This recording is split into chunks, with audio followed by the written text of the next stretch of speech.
An ka foli bɛ an lagɛba bɛɛ lajɛlen ye minnu bɛ k'an lagɛ Mali kɔnɔ fo ka se Mali kɔkan ma k'aw ladɔnniya ko nin y'aw donni aw ka jɛmukan kɔnɔ dɔgɔkun kibaru ale bɛ lase aw ma samedi o samedi ka ta 9h la ka taa bila 10h la aw balimakɛ Bubakari Kɔlɔn Samake fɛ dɔgɔkun kibaru ale ye jɛmukan ye jɛmukan min ka wele bɛ se maa minnu ka baara ye kunnafoni ɲinini kunnafoni sɛgɛsɛgɛli fo ka taa se kunnafoni jɛnsɛnli ma u bɛ na samedi o samedi an b'a lajɛ dɔgɔkun kɔnɔ bakuruba minnu kɛra kunnafoniba minnu kɛra u bɛ se k'u hakilina di o kan fo ka taa se don nataw la an bɛ se k'an jigi sigi o évolution o kunnafoni ninnu bɛna se ka évoluer min na ani an bɛ se ka ladilikan ani hakilina minnu di kunnafoniba minnu kan bi dɔgɔkun kibaru an ka wele sera maa fila min ma olu b'an bolo plateau kan donc o ye Bakari Tarawele an b'i fo k'i waleɲuman dɔn an ka wele jaabili la. Kɔlɔn ka i fo ka i waleɲuman dɔn jani plateforme bɛɛ lajɛlen n bɛ o fo an yɛrɛ kɔrɔkɛba n'o ye Kasimu ye fo ka taa se technique la ne yɛrɛ ka patron ani n barokɛɲɔgɔn mɔɔ ma sɔgɔlen don an na nin wagati in na an bɛ bɛɛ don kiramantɔnya na ka fɔ an nisɔndiyalen don i ye wele sama an ma sɔgɔmada in na an kana an da don Maliko kuma na an dalen don mun na sɛgɛsɛgɛli kɔfɛ an b'o fɔ malidenw ye u ka se ka faamuya sɔrɔ fili mun mana ye a la o ye denmisɛnya fili ye u ka an mago to. Basi t'a la Bakari an b'i fo k'i waleɲuman dɔn an bɛ segin ma sɔɔni Burama Tarawele e tɛ mɔgɔ dogolen plateau in sanfɛ an b'i fo k'i waleɲuman dɔn an ka wele jaabili la hali n'o y'a sɔrɔ contrainte dɔw b'i yɛrɛ kan an b'a f'i i ni ce wele jaabili la. Ayiwa Bubakari Kɔlɔn Samake ne yɛrɛ bɛnkɛ n bɛ foli d'i ma nka ɲan'o cɛ an bɛ foli di an dabamasa ma ale min ye bidonya yira an na an ka se ka fara ɲɔgɔn kan kɛrɛnkɛrɛnnenya la ka na jani point ml kɔnɔ ka na kuma fɛn kan fɛn mun bɛ tali kɛ an ka jamana ale kuma kan donc an b'a ɲini Alahu subahanahu wa taala fɛ ko kuma ale de bɛ a ba bange nka Ala kana kuma ba don ne ni aw kelen kelen na sida donc an b'a ɲini Alahu subahanahu wa taala fɛ fɛn o fɛn bɛ fɔ jamana in kanu de don a kun tɛ dɔ yɛrɛ jamana in bɛ se ka bilasira cogo min na an bɛ se ka ɲɔgɔn bilasira cogo min na k'a sababuya kɛ k'a fɔ maa kelen hakili kelen maa fila hakili fila kɔnɔkulu jɛlen de bɛ bin fɔ n'an jɛra k'an bolo di ɲɔgɔn ma k'an hakilinaw kɛ kelen a ka ca Ala fɛ jamana in an bɛ lafiya mun kɔ an bɛ basigi mun kɔ an bɛ bɔda mun kɔ Ala subahanahu wa taala b'o nɔgɔya ye donc an bɛ dugawu kɛ bɔrɛ in kɔnɔna la fɛn o fɛn bɛ fɔ mɔgɔw ka se ka ɲuman t'a la jugumanw k'o bila ɲumanw ka baara kɛ n'o ye. Basi t'a la a bɛ fɔ ko sigikafɔ ye damu ye maa kelen hakili kelen maa faralen ɲɔgɔn kan o hakilila wagati caman o de bɛ baara kɛ ɲuman bɛ se ka bɔ o de la o de b'an to an ka bi dɔgɔkun kibaru kɔnɔ bi dɔgɔkun kibaru thème ba fila de b'an bolo an y'a ye k'a fɔ ka taa semaine tɛmɛnen fo ka taa se nin semaine daminɛ na bɔlɔlɔw sanfɛ ani an ka média wɛrɛw fo ka taa se presse écrite n'o ye journaux ka se radio ou bien télé ma an y'a ye k'a fɔ thème ba minnu tun bɛ daw kɔnɔ o ye plan d'action du gouvernement 2025 à 2026 Premier ministre Abdoulaye Maïga a y'o défendu CNT ɲɛma o contexte an da bɛna don o la o bɔlen kɔfɛ an y'a ye AES n'o ye Confédération des États du Sahel o ni CEDEAO olu ye ɲɔgɔn lajɛ kɛ Mali la yan fo ka taa se an ka ministre des Affaires étrangères et de la coopération internationale ma intégration africaine ale ni CEDEAO ka fɛn envoyé ani CEDEAO ka représentant olu ye ɲɔgɔn ye o communiqué o kɛra semaine laban na donc nin bakuruba fila an da bɛna don o de la peut-être ni wagati y'an permis fana an b'an da don an ɲɛ bɛ photo minnu la réseaux sociaux fana sanfɛ fo ka taa se an ka ministre de la défense o bɛ Kidali kɔnɔ wagati k'an permis donc an tɛ bila ka suma kɛ nin ko la bilen Bakari Tarawele an y'a ye k'a fɔ CNT kɔni ale y'a ka aval di déjà ka loi in voter ka se ka plan d'action in voter donc e yɛrɛ bolo nin nana contexte jumɛn de kɔnɔ yan'an da yɛrɛ ka don a la plan d'action du gouvernement in a nana wagati jumɛn de kɔnɔ. An filɛbaw fo baro mun ni da sera ma n'o ye kumakun fila ye a nafa kama sukura mun kan ka fɔ maaw kan ka lamɛn ni hakili ye ka dusu bɔ a la n'i ye plan d'action du gouvernement lajɛ nin baara in nin tɛ a siɲɛ fɔlɔ ye anw ka jamana transition kɔnɔna na ka d'a kan jamana marabolo taasiraw la waleya mun bɛ kɛ ka kɔrɔ n'i y'olu lajɛ ka na se bitaw ma a b'a to i ka faamuya sɔrɔ premier ministre dɔ tɛmɛna o bɛ tali kɛ docteur Sogɛl Kokala Mayiga la ale ye nin baara kelen sabati je crois à l'époque CNT o y'u ka aval di ale ma hali n'a sɔrɔ a dira cogo min na o ni Ablaye Mayiga ta di cogo tɛ kelen ye mais an bɛna don o kɔnɔna na mais kana contexte yɛrɛ kɔnɔna na n'i ko ne k'a situer i b'a ye k'a fɔ premier ministre sani nin baara ka bila sen kan nomination kɛra depuis le 21 novembre 2024 à peu près 6 mois a ye baara labɛn parce que ni an hakili b'a la nomination kɔfɛ président ye lettre cadrage dɔ bɔ mun bɛ axe point 8 bayanko kan a y'i sinsin olu kan ka nin baara in labɛn mais contexte yɛrɛ pour que k'a situer ni mɔgɔ hakili b'a la CNT ka session d'avril a dayɛlɛli la a président ye discours mun kɛ n'o ye Maliki Jaw ye a ka kuma kɔnɔna na ni a yɛlɛnna politique taasira caman kan ani politiquement dɔw kan minnu ni mara taabɔw ka hakilina tɛ kelen ye. Sisan mara taabɔw ka hakilina tɛ. Voilà, exactement. Maintenant a ko olu bɛna fɛn bɛɛ kɛ pour que marabolo ɲɛma a ka baara bɛ se ka ɲɛ a bolo cogoya min na a ka se ka ɲɛ. Donc ça veut dire ce que ça veut dire. O kɔrɔ plan d'action o y'a sɔrɔ o don a ma présenté. An y'a bisigi depuis o don ni baara taara yira CNT la gɛlɛya bɛ don a la k'a fɔ k'olu bɛ fɛn wɛrɛ fɔ mun tɛ sɔnni ye a ma. Donc a nana o cogoya la déjà CNT ka aval tun bɛ bɛn bolo sani a kana ni document ye mais ni nana document yɛrɛ ta k'a lajɛ point 8 mun ni an da sera o ma k'a daminɛ point fɔlɔ la ni o bɛ tali kɛ défense la ka taa se a tɔ ma ni ko i bɛ don a kɔnɔ kelen kelen peut-être e ka wagati tɛ an labɔ mais n'i y'a ta k'a lajɛ i bɛna ye k'a fɔ baara caman bolodalen don a kɔnɔna na souvent n'i ye a miiri k'a fɔ ni a kɛra jamana bɛ basigi mais i b'i yɛrɛ ɲininka fɛn jumɛn fana na parce que nin n'a ɲɔgɔnna baara ninnu ni a bolodara fɛn damadɔ bɛ yen nɔ f'i k'i hakili jabɔ ka taa o sira ninnu fɛ o fɔlɔ ye jumɛn ye baara mun dira a bɛ sabati wagati mun kɔnɔna na n'o ye timing ye est-ce que mun jirala a bɛ se ka kɛ o kɔnɔna na wa. Ma caman kɛmɛ ka ɲininkali tɛnku la. Exactement. Voilà an y'o ɲininkali kɛ an yɛrɛ la ka d'a kan n'i donna programme in yɛrɛ kɔnɔna na baara wɛrɛw bɛ yen nɔ gouvernement ka projet wɛrɛw bɛ yen da sera minnu ma notamment 2063 baara dɔw bolodalen don olu kumaw fɔlen don a kɔnɔ ka bɔ 2024 la ka taa se 2033 la o projet dɔw bɛ yen olu kuma fɔlen don a kɔnɔ mais n'i ye wagati in yɛrɛ ta k'a lajɛ ni axe 8 maa 15,000 mun kan ka recruter kan minnu kan ka jɔ sur le plan sanitaire baara minnu kan ka kɛ a bɛ maa bila k'i yɛrɛ ɲininka est-ce que wagati mun ni o ye san 1 kuntala ye kalo 12 a bɛɛ bɛna se ka kɛ wa o n'a bɛɛ ma se ka kɛ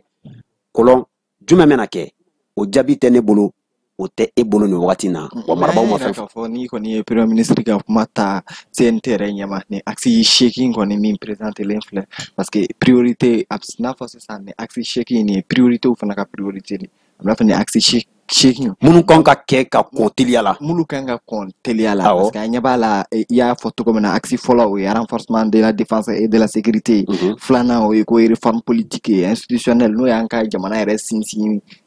ba bolow ye bamayɛlɛmaw Assisi ye mun demandé o mana kɛ satisfaction des besoins fondamentaux de la population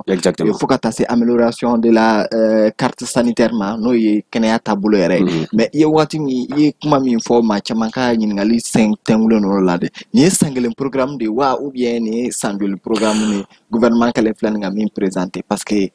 n'i y'a jateminɛ k'a fɔ fɛn caman fɔlen don a kɔnɔ mɔgɔ caman bɛ i bolo tɛnku k'a fɔ soit olu ka faamuyali ma s'a ma n'o ye k'a fɔ a sinsilenba tɛ soit a dabɔra kama de ka a kɛ kuma ye kuma min sanfɛ kuma don mais a duguma kumaw ma se ka fɔ. donc ni o de fɔ parce que bi o jaabi tɛ ne bolo o tɛ e bolo peut-être o bɛ se ka kɛ jamana ɲɛmaaw bolo bon hali wagati yɛrɛ kɔfɛ axe wɛrɛ bɛ yen nɔ i bɛ se k'i sinsin mun kan ka i yɛrɛ ɲininka baara in a lawaleya cogo la o dɔ ye jumɛn ye wagati kɔfɛ n'i y'a ta k'a lajɛ nin baara fɛn o fɛn bolodalen filɛ musakako bɛ a la maa hakili juru ta hali n'a sɔrɔ gouvernement ma fɛn fɔ mais laseli dɔw y'a jira k'a fɔ nin baara mun ni a bolodalen filɛ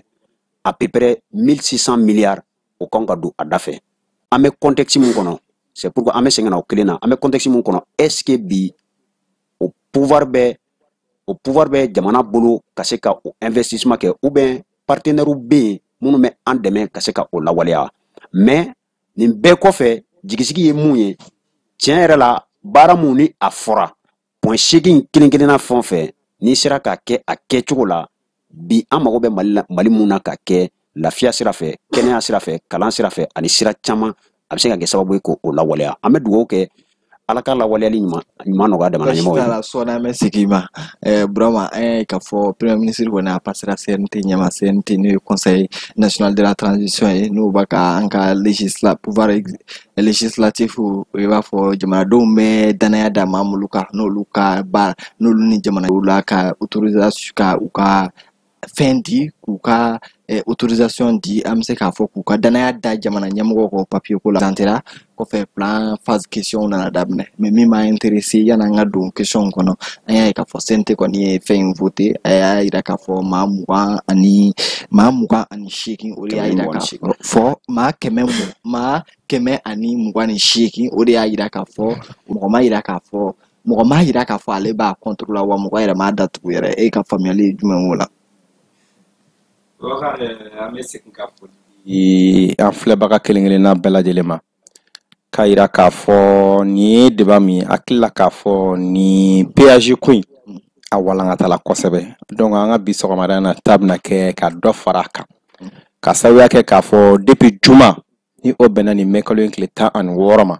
premier ministre a bɔra ka taga a ka nin gafe ni o ye a ka plan d'action gouvernemental ye 2025-2026 ka taa yira CNT maaw la a donni kama olu y'a yira k'a fɔ gafe in kɔnɔ ko ye mun ye a ka ca donc directement a tɛna se ka jaabi o wagati kelen na donc o taara weekend kɛnɛ an y'a ye k'a fɔ lundi ni o bɛnna mɛn kalo tile 19 ma o nana ka daminɛ 9h la fo ka taa se 20h ma an bɛ se k'a fɔ heure 12 u y'o ɲɔgɔnna kɛ débat la a y'a ka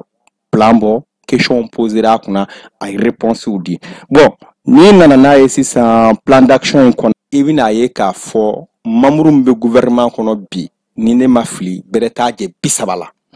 donc o b'a yira k'a fɔ danaya dara cɛba dɔw de kan danaya dara muso dɔw de kan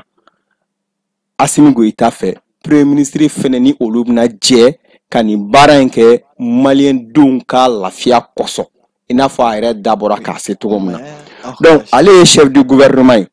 plan d'action ye axe 8 belebeleba de donc ni dun y'o axe ninnu ta i k'a lajɛ i bɛna fɔ volet o volet bɛ yen domaine o domaine bɛ yen nɔ ministre dɔ de bɛ yen mun n'a ka département ɲɛsinnen don o baaraw exécuter hali ni a nana kɛ don nataw la k'ale nana changer premier ministre kura min bɛ na o fana kan ka na n'a ka plan d'action de a b'a fɛ ka baara kɛ cogo min kɔnɔ a b'a fɛ ka baara kɛ wagati min kɔnɔ plan in de la 2025 and 2026 de sɛbɛnlen don est ce que e bolo axe 8 min développelen filɛ ani mulu baara ko mulu promesse talen filɛ ani promesse talen filɛ fo ka taa se kɛnɛya ta ani apaisement du climat social fo ka se élection organisée ni fɛn wɛrɛw ma e bolo nin bɛ se ka kɛ 2025 ni 6 kɔnɔ. Siri ka kuma ni o ye général de division ye Dr Abdoulaye Maiga a y'a yira k'a fɔ olu nana plan yira nin ye tan a bɛɛ examinera wa a dɔw baara fɛnɛ caman bɛ yen minnu daminɛna mais a tɛ se ka valider ka sɔrɔ CNT tɛ i n'a fɔ i y'a fɔ cogo min na mais la question se trouve où n ye kuma min fɔ vous savez que ko kura t'an ka jamana in kɔnɔ yan an ka munumunu salo bɔ a la ko kura tɛ yen priorité fɛn fɛn b'an ka jamana in kɔnɔ problème fɛn fɛn b'an ka jamana in kɔnɔ a bɛɛ situé le président qui va se déplacer ou bien premier ministre kelen dɔrɔn bɛ nin bɛɛ kɛ o non e bilala département min kunna taa kɛlɛkɛyɔrɔ la non président bɛ déplacer ka taa kɛlɛkɛyɔrɔ la là nous sommes pas à ce niveau aujourd'hui parce que jamana c'est une continuité o ye kelen jamana ti mɔgɔ kelen ko ye vous savez que n'i y'a mɛn jamana a bɛ fɔ état o ye jumɛn ye ne ni président filɛ nin danaya dalen don dɔw de kan o danaya mun dalen filɛ président bɛ danaya da fɛn mun bɛ tali kɛ ministre de la défense kan mais i bɛ taa sɔrɔ département kɔnɔna la y a combien de commandement chef d'état major bɛ yen nɔ gouverneur bɛ yen a ka ca quoi donc n bɛ fɛ ka mun fɔ dɔrɔn olu bɛɛ ka se k'u ka baara kɛ a kɛcogo la on voit que anw ka ministre de la défense bɛɛ lajɛlen bɛ a dɔn k'a fɔ an bɛ donnin min na ko bi a bɛ ka partenaires ɲini cogo min na pour que hali bi jamana ka lakana ko ka se ka sabati bon n'i y'a ta i k'a lajɛ o question yɛrɛ fanba ye jumɛn y'a kɔnɔna la an bɛ o y'a ye k'a fɔ premier ministre zone minnu fɔ ani kɛlɛ yɛrɛ accentuer don minnu kan bi terrorisme fanga bon yɔrɔ minnu na bi o t'olu ye parce que il a parlé de ɲɔnɔ a parlé la Kucala kan ka yɔrɔ caman fɔ mais an bɛ donnin du Mali n'i ye Baɲangara marabolo ta i k'a lajɛ ka Masina marabolo ta i k'a lajɛ ka ɲɔnɔ kɔnɔnaw ta i k'a lajɛ i bɛna ye k'a fɔ o marabolo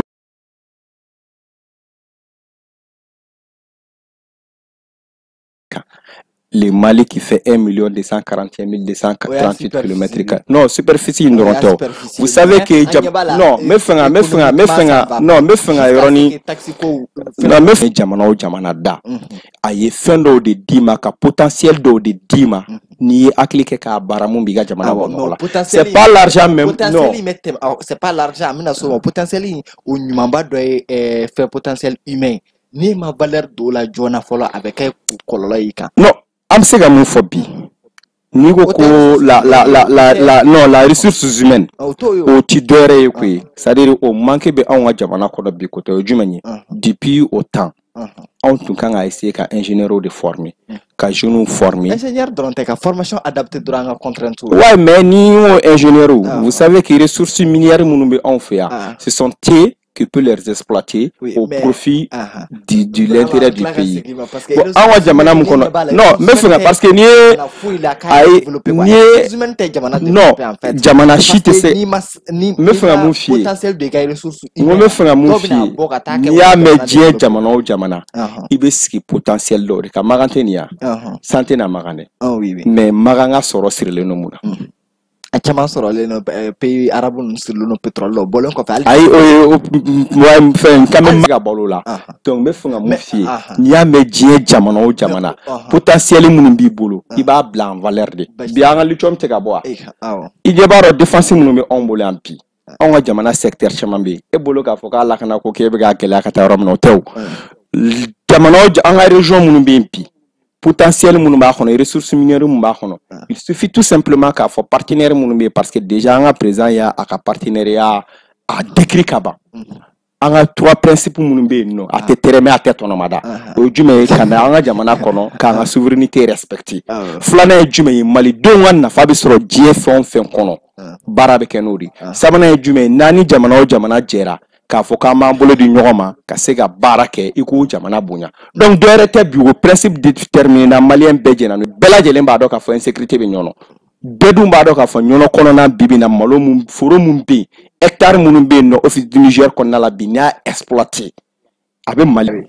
ani brava kala jona mais ka fɔ premier ministre yɛrɛ raison jumɛn évoquer wala sa ni plan d'action présenté la gouvernement ɲɛma parce que raison dɔ de y'a to an bɛ se k'a fɔ a publicité la ni position na n'a fɔra mɔgɔ ma sɔrɔ min y'a fɔ k'a b'a contre la ou bien min y'i bolo jɔyɔrɔ la min ma diya ale n'o y'ale o b'a to ale tɛ voter an y'a ye k'a fɔ ko maa 100 ani maa 28 o bɛɛ de sɔnna o bɛɛ pour di walasa plan in bɛ se ka continuer cogo min na ka baara a ye raison jumɛn de évoquer bon raison na je crois a majeur ye lakanako de yo lakanako ani malidenw yɛrɛ u ka lafiya bi se ka ɲini ka di u ma cogoya min na ni raison baw fɔra kɛnɛyako b'a la kalanko b'a la mais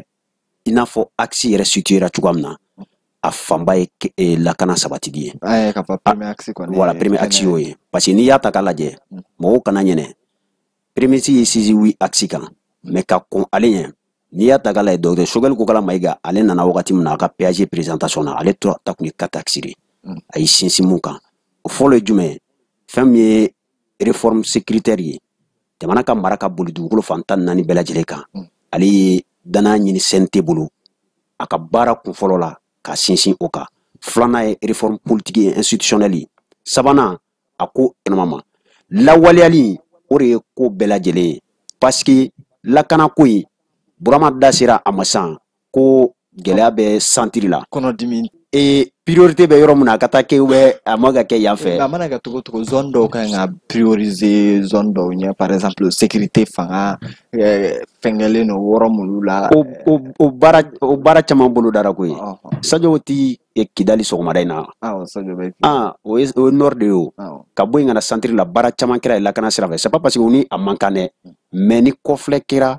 sani yan fana ta ka se o niveau in na a bɛ kɛ sababu ye ka fɛn caman kunbɛn quoi mais ka don fɛn yɛrɛ kɔnɔna na PAG yɛrɛ kɔnɔna na tiɲɛ yɛrɛ la fɛn caman b'a kɔnɔ mun bɛ maa nisɔndiya wa mun bɛ maa jigi sigi parce que a ka laseliw kɔnɔna na question réponse a ye jaabi di fɛn caman na énergie renouvelable mun kan ka labɛn nɔ a y'a jira k'a fɔ étude kɛra ka ban baaraw bɛna bila sen kan financement ni fɛnw o baaraw bolodalen don collecteur ni caniveau o baaraw lansira sigida wɔɔrɔ la yɛrɛ. Pano kun taara sigi a tilala ka na fɔ ko wɔɔrɔ feere la donc a kuma bɛ a kuma in seginna PAG présentation na parce que a yɔrɔ premier y'a jira k'a fɔ ko disi hali n'a ye ɲɔgɔn nɛgɛ k'a fɔ k'an bɛna election kɛ o ye ka taga wari dɔ de bɔ k'a don jamana la parce que an bɛ donni min na ko bi ni ninnu ko k'u ka taa ni action ninnu ye election ko kuma tɛ se ka fɔ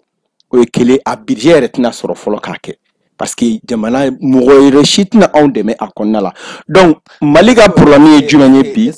non ni ye plan d'action in ta i k'a lajɛ d'abord depuis transition na parce que transition fana an k'a fɔ ɲɔgɔn ye transition fana ka transition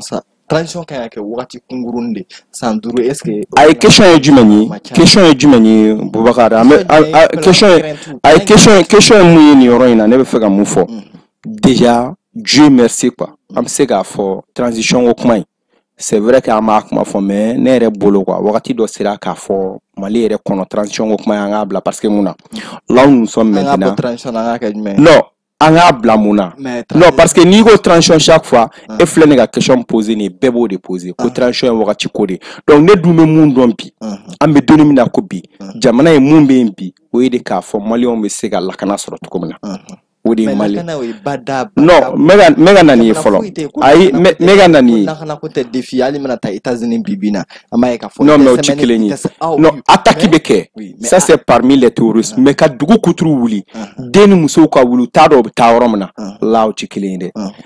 bantu ka boli ka taga attaque kɛ yɔrɔ dɔ la ka taga o tɛ se ka ban diɲɛ jamana kɔnɔ o ye terrorisme ka baara ye mais ka taa dugu yɛrɛ kuturu ta otage la mɔgɔ tɛ don mɔgɔ tɛ bɔ mɔgɔ tɛ taa sugu la walima mɔgɔ tɛ taa sɛnɛ kɛ non ça c'est différent bon an bɛ donni min na ko bi a ka ca san 13 ye bi depuis 2012 fo bi o situation kelen de bɛ jamana kɔnɔ hali transition tile la o kelen de bɛ jamana kɔnɔ non transition tile in na o kelen de bɛ yen mais kuma ye jumɛn de ye bi il est temps comment an bɛ se ka bɔ a kɔnɔ o de ye priorité fɔlɔ-fɔlɔ ye n'an bɔra o la parce que n'i y'a ye ko Mali ka problème ba tɛ élection ye bi n'an bɔra lakanako la i y'a ye k'a fɔ premier ministre yɛrɛ ko k'a fɔ ko maliyɛnw yɛrɛ ka besoin bɛ se ka satisfait cogo min na ni dun ye besoin fɛn o fɛn fɔ n bɛ fɛ ka mun fɛ Boubacar o ye jumɛn ye k'a fɔ lakana kɔfɛ adamaden mago bɛ mun na o ye balo kɛko ɲuman de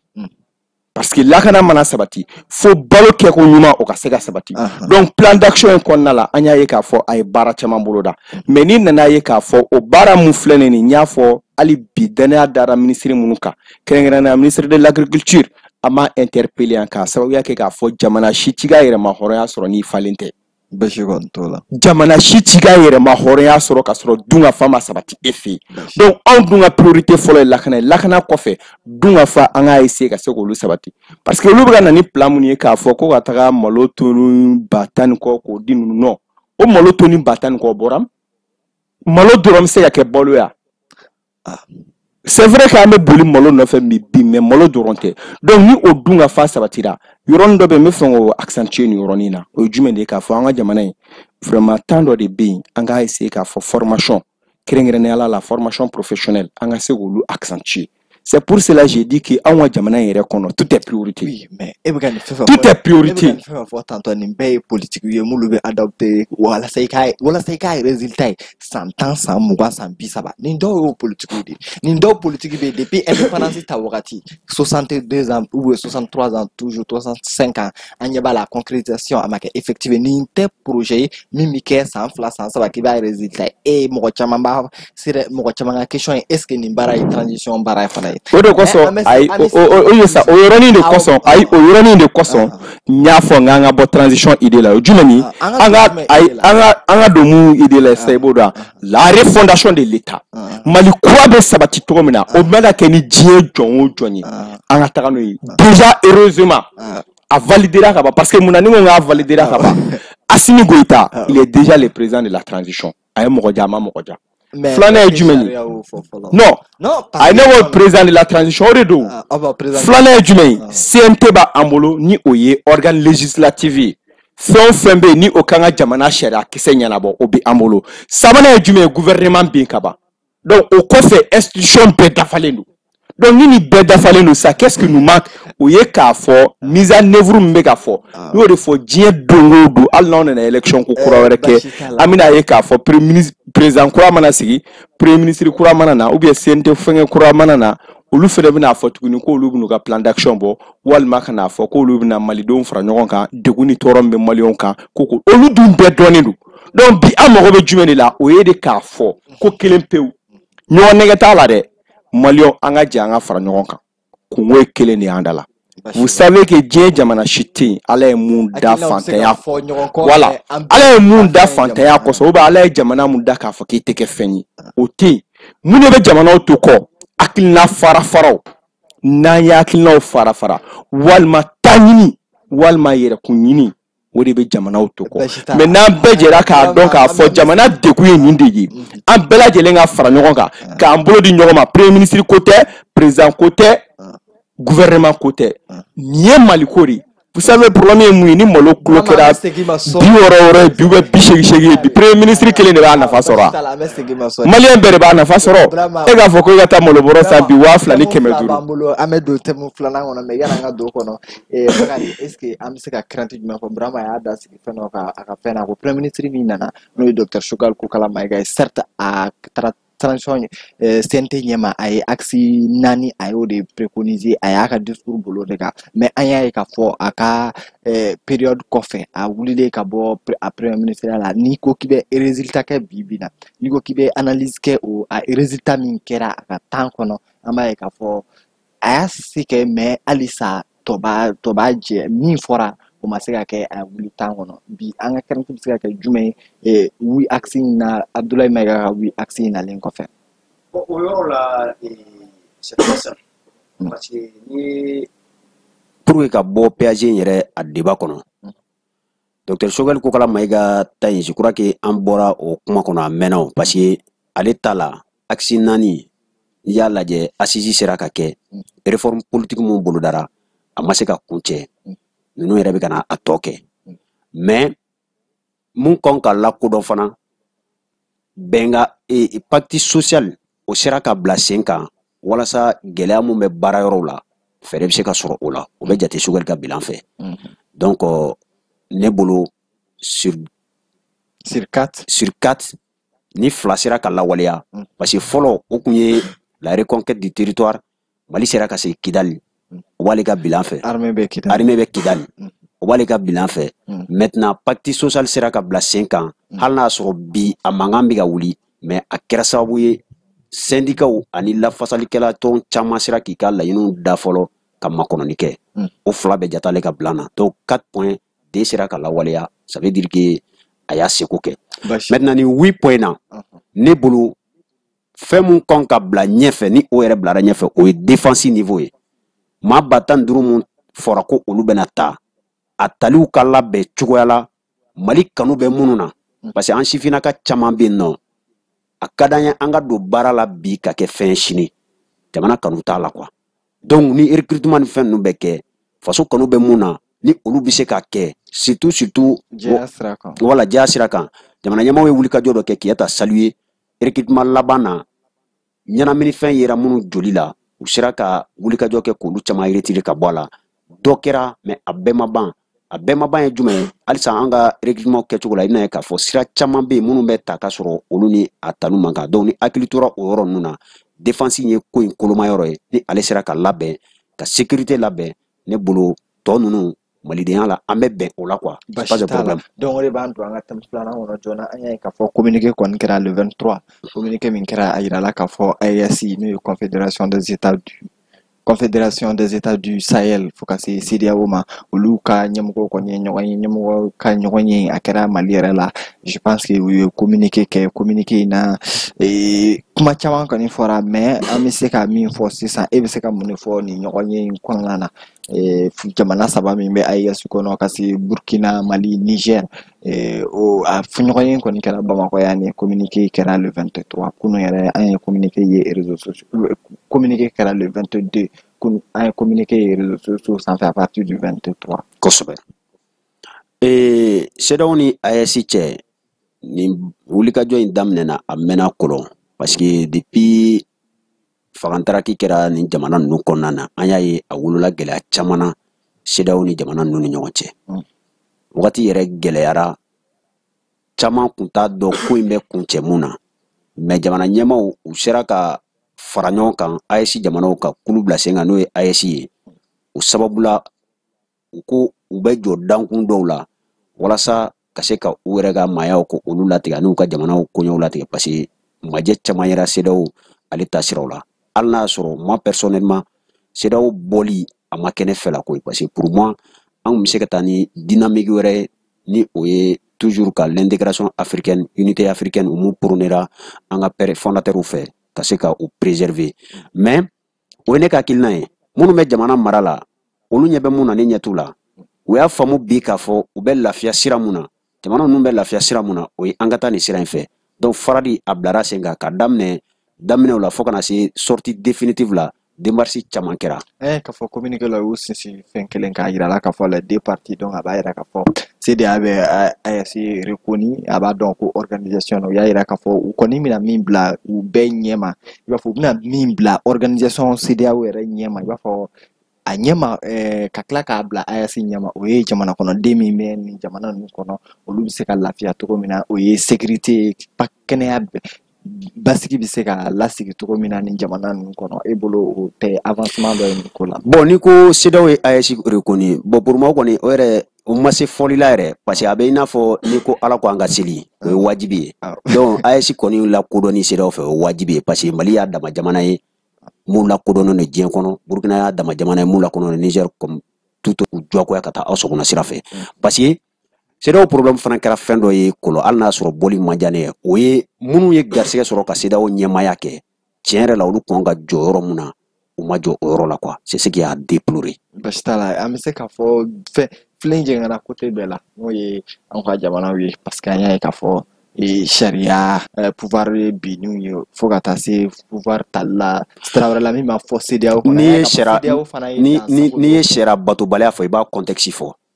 parce que Mali ta personnellement n'i y'o ta a kɛra wagati mun na a tugura jamanadenw yɛrɛ ka laɲini na mais jamanadenw ka laɲini cogo wɛrɛ fana bɛ yen min bɛ jamana ɲɛmɔgɔ changer mais quel qu'en soit a donné on a tiré la sonnette d'alarme an bɛ se k'an concentrer CEDEAO ka nin fɛn CEDEAO ni AES ka nin communiqué in kan k'a yira k'a fɔ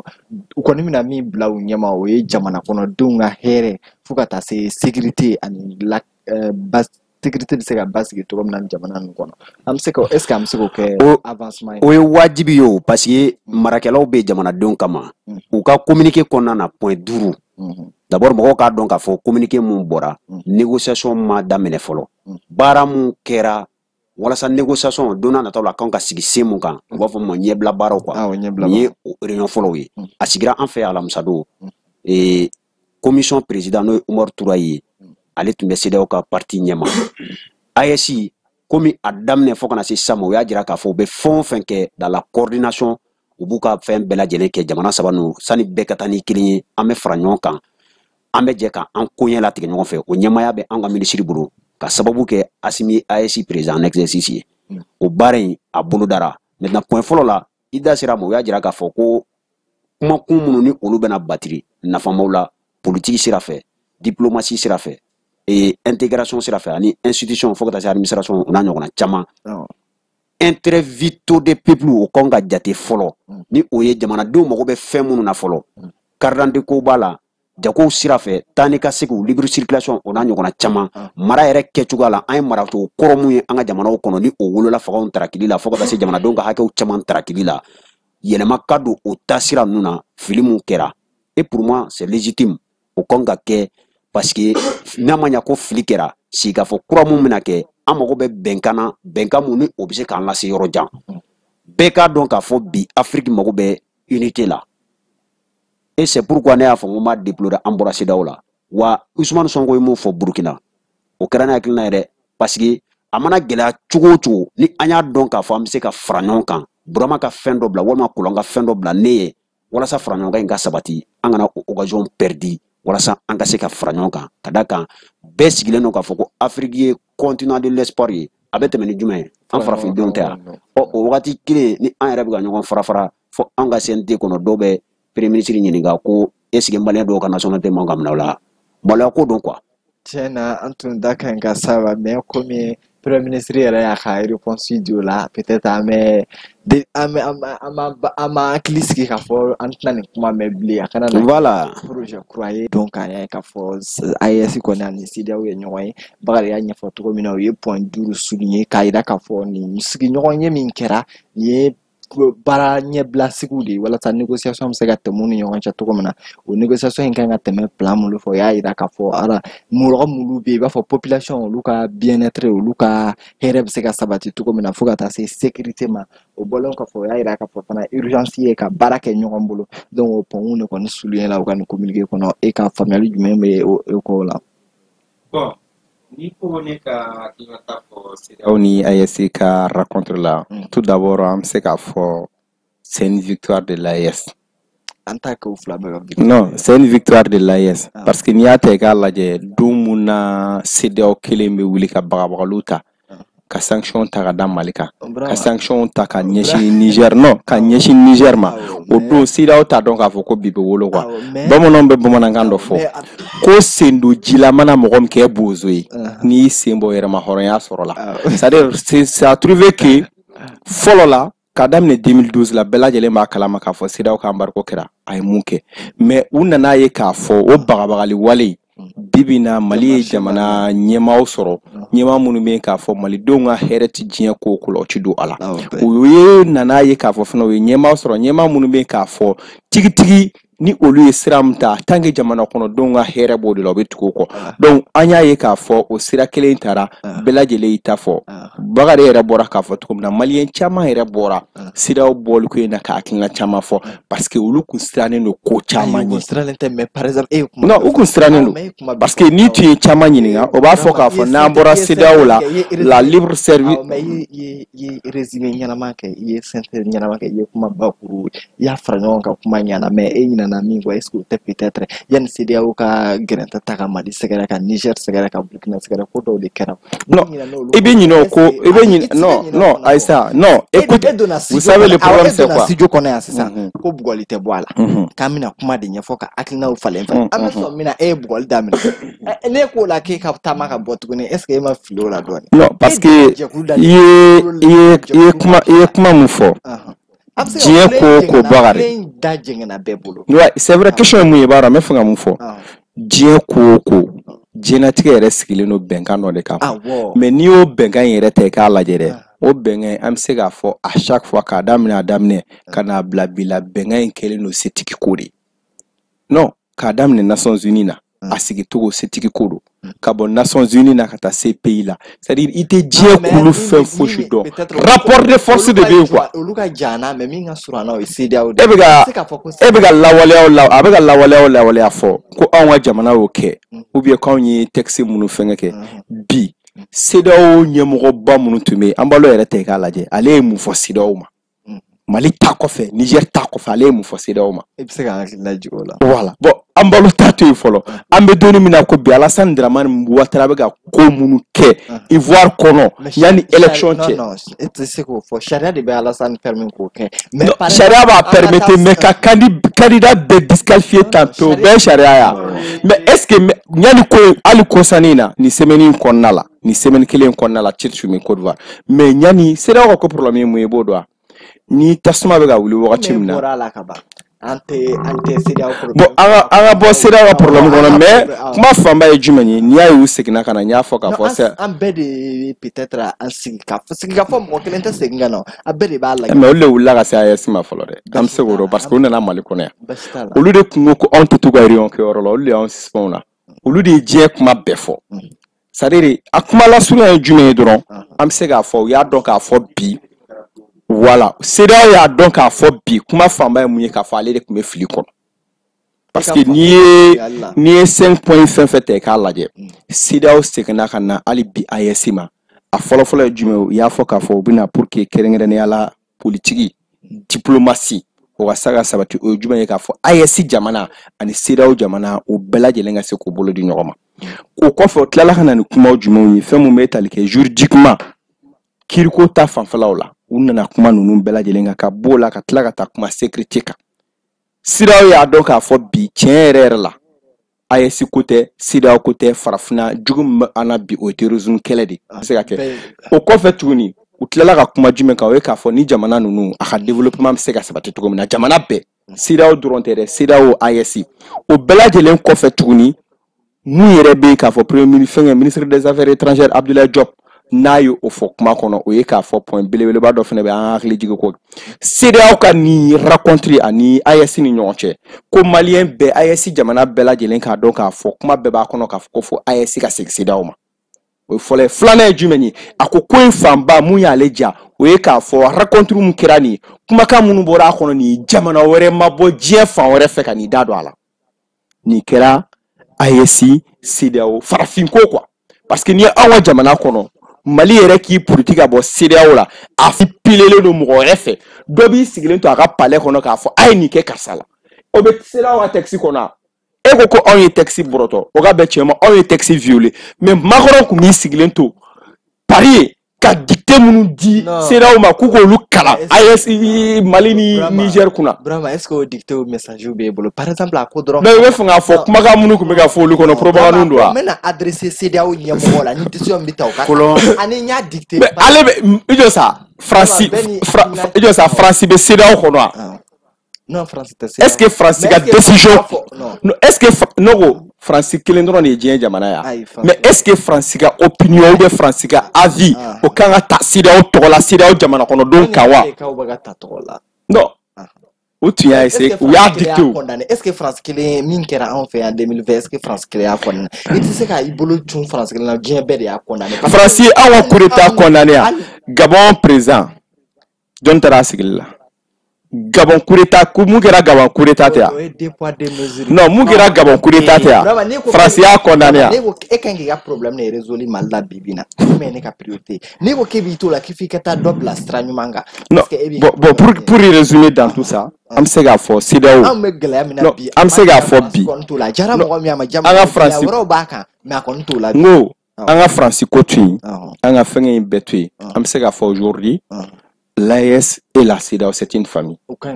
C'est une famille quoi, c'est déjà une famille. Parce que nous, quand on rencontre tes cas là, il y a ira fort, ni parti flab bela jeli volonté. Ni oye AES jamana, ni oye CEDEAO jamana, ni oye de cas fort alibi. Ni jamana nous quoi diplomatie c'est qu'à renforcer. Oye cas fort bolo du ñogoma mbe jamana ou ñogon choka c'est qu'à renforcer tout comme na. Jamana nous a institution alibi c'est qu'à valoriser tout comme na. Katla ka bola tout ni jamana kono don wa soro. Kɛrɛnkɛrɛnnenya la bagare kuma min fɔ ni o ye k'a fɔ CEDEAO yɛrɛ kun sigi kun ye hakilina min ye CEDEAO ma sigi dɔwɛrɛ kɔsɔn CEDEAO jamana kɔnɔdenw k'a daminɛ depuis a bɛ taa ni 6 la n t'a dɔn a bɛ taa ni est-ce que a bɛ taa ni 3 yɛrɛ bɔ bilen donc olu bɛɛ lajɛlen u ka taa ni ka segin dugu ni ɲɔgɔn cɛ sɔrɔw bɛ se ka yiriwa cogo min na CEDEAO sigi kun ye o volonté ba de donc o volonté ani ni négociation olu ka kan ka na dans les jours à venir o bɛ se ka taa o sira kan o hakilinaw kan wa. u bɛ to hakilina kan k'a sababuya kɛ k'a fɔ u ka résultat communiqué finali ninnu na n'i ye a point 5 bɛɛ ta k'a lajɛ i bɛna ye k'a fɔ fɛn o fɛn ni hakilina ninnu ye ni o ye k'a fɔ jamana kɔnɔdenw ka sɔrɔ ka yiriwa kɛrɛnkɛrɛnnenya la sɔnni mun bɛ n'u y'u sigi a kan kununko mɔgɔ minnu tun ko k'u bɛ force en attente bila ka na kɛlɛ kɛ bi olu de ko olu bɛna fara AES kan ko ka lakanabaliya ni o ye terrorisme ye k'o kɛlɛ aujourd'hui an bɛ se k'a dɔn k'a fɔ CEDEAO AES fana kelen fanga tɛ se ka non, allez à essayer CEDEAO toujours. Terrorisme, oui. Ouais. Ne bɛ mun fara kan dɔrɔn pour que ka CEDEAO ta conclure c'est que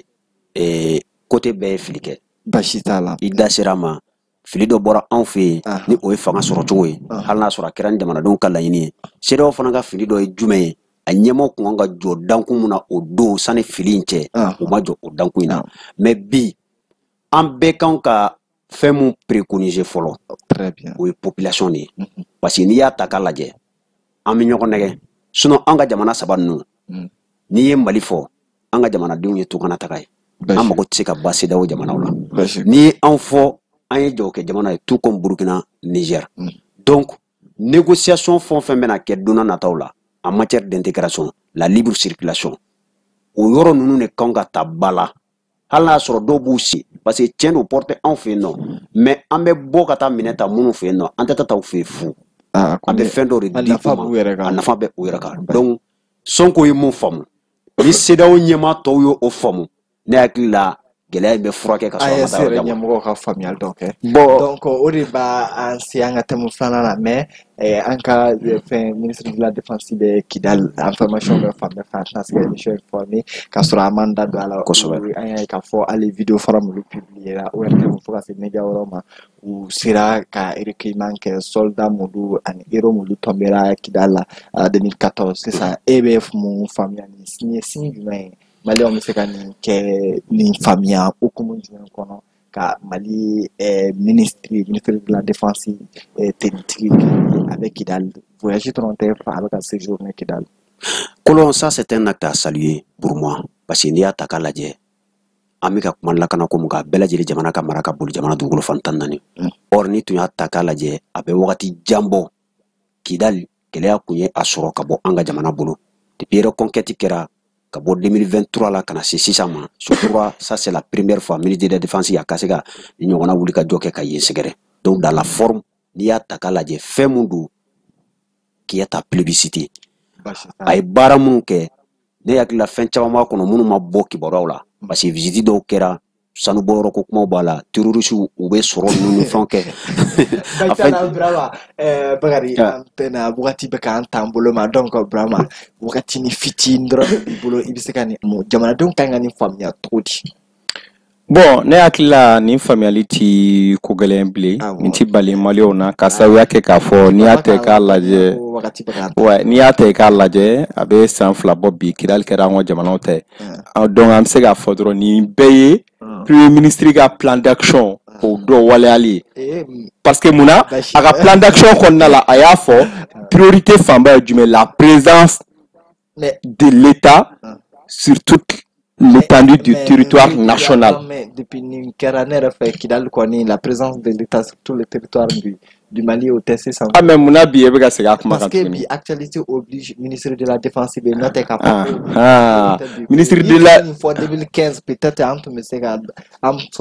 non 2018 mais depuis 2021 2022. Vous savez que ni État la présence de fois jamana konna la ni ay mɔgɔw b'a fɔ ka caya Kidal b'a fɛ Kidal fait partie. Donc chaque fois que an ɲɛmɔgɔw bɛ taa an ɲɛmɔgɔw bɛ taa ni ɲɔgɔnna ministre ba ka taa ka sɔrɔ diɲɛ jamana ka ɲɛmɔgɔ bɛ taa jamana ka ɲɛmɔgɔ ye an ka ɲɛmɔgɔ ye an ka ministre de la défense ka taa ka sɔrɔ diɲɛ force si t'a nɔfɛ ka taa ka tila ka taga séjourner Kidal ka taga visite kɛ baara minnu bɛ yen n'olu kan ka bolo da don n'a nataw la parce que main dans o ye main tigila yɛrɛ ye ale mana a mɛn togo o togo renseignement mana d'a ma togo togo a ka cɛdenw fɛ parce que ale ka cɛdenw de bɛ yen renseignement mana d'a ma togo togo mais n'a yɛrɛ sera kɛnɛ kan ye ka état ye k'a évaluer a b'a dɔn k'a fɔ don n'a nataw la mun kan ka sabati janko hali bi Kidali o c'est-à-dire Mali nord bɛɛ lajɛlen an ka présence a ka se ka boli an ka ɲɛmɔgɔw fana bɛ taa hali sini don n'a nataw la Assimi Goïta yɛrɛ ka se ka taga ni nord ninnu bɛɛ lajɛlen visiter ka tila ka na Bamakɔ yan an ka se k'o lakale n'Ala sɔnna. Mun laban na an bɛ conclure la n'an sera ka président yɛrɛ ye ka nin tournée ɲɔgɔn la. A bɛ sen o. An b'an ladɔnniya k'a fɔ ko nin de tun b'an bolo an ka bi jɛmukan dɔgɔkun kibaru ka f'u ye k'u k'an bɛn samedi wɛrɛ ka taa 9h la ka taa bila 10h la ni kuma fɔra nin kɛnɛ kan min ye fili kuma ye an bɛ hakɛto ɲini kɛ an lagɛbaga n'an filɛbaga bɛɛ fɛ journaliste 2 min tun b'an bolo o ye Bakari Tarawele an b'i fo k'i waleɲuman dɔn Burama Tarawele an b'i fana fo k'i waleɲuman dɔn assuré no chef Keba fɛ Keba an b'i fana fo donc an b'a fɔ an lagɛbagaw ye k'aw k'an bɛn samedi wɛrɛ ka taa 9h la ka taa bila 10h la.